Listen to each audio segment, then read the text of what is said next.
আসসালামু আলাইকুম। এই মুহূর্তে যারা আমার এই ভিডিওটি দেখছেন সবাইকে অনেক অনেক ধন্যবাদ। আমার আজকের এই ভিডিওটি তাদের জন্য যারা নতুন, ইমো সম্পর্কে কিছু জানেন না, তাদের জন্য আমার আজকের এই ভিডিওটি। আপনারা যারা নতুন, যারা ইমো সেটিং করতে পারেন না, তাদের জন্য আমার এই ভিডিওটি, তারা এই ভিডিওটি দেখবেন, অনেকটা হেল্পফুল হবে, অনেকটা বুঝতে হবে। এখনও যারা আমার চ্যানেলটি সাবস্ক্রাইব করেন না, প্লিজ সাবস্ক্রাইব করে রাখবেন, যাতে আমার পরবর্তী ভিডিওটি আপনাদের সঙ্গে সঙ্গে নোটিফিকেশন পেয়ে যান।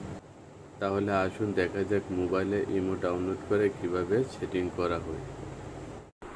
প্রথমে আপনার মোবাইলে ইমো সফটওয়্যারটি ডাউনলোড করে নেবেন। ইমো সফটওয়্যারটি ডাউনলোড করার জন্য আপনার মোবাইলে প্লে স্টোরে যাবেন। প্লে স্টোরে গিয়ে ইমো লিখে সার্চ করবেন। ইমো লিখে সার্চ করার পর আপনার মোবাইলে শো করবে। ইমো অনেকগুলো সফটওয়্যার শো করবে। এখান থেকে আপনার পছন্দ মতো ইমো বেটা, ইমো লাইট যে কোনো একটি সিলেক্ট করে ইনস্টল করবেন। ইনস্টল করার পর আপনার ইমো সফটওয়্যারটি ওপেন করবেন। ওপেন হওয়ার পর আপনি যে দেশে থাকেন সেই দেশে সিলেক্ট করবেন। আপনি যদি বাংলাদেশে থাকেন তাহলে বাংলাদেশ গোল করে নিচে যাবেন নিয়ে খুঁজবেন যে বাংলাদেশ কোথায় আছে। বাংলাদেশটি দেখে সিলেক্ট করে আপনার মোবাইল নাম্বারটা বসাবেন।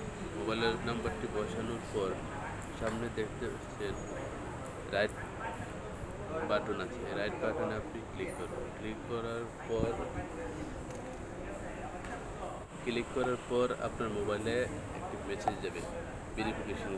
যদি সেই মোবাইল নাম্বারটা আপনার মোবাইলে থাকে তাহলে ভেরিফিকেশন কোড চাইবেন, অটোমেটিক লগ ইন হয়ে যাবে।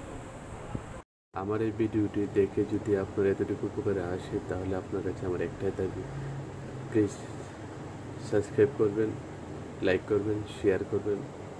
কষ্ট করে যারা আমার এই ভিডিওটি দেখছেন সবাইকে আবারও ধন্যবাদ জানিয়ে আমার ভিডিও আজকের মতো এখানে শেষ করলাম।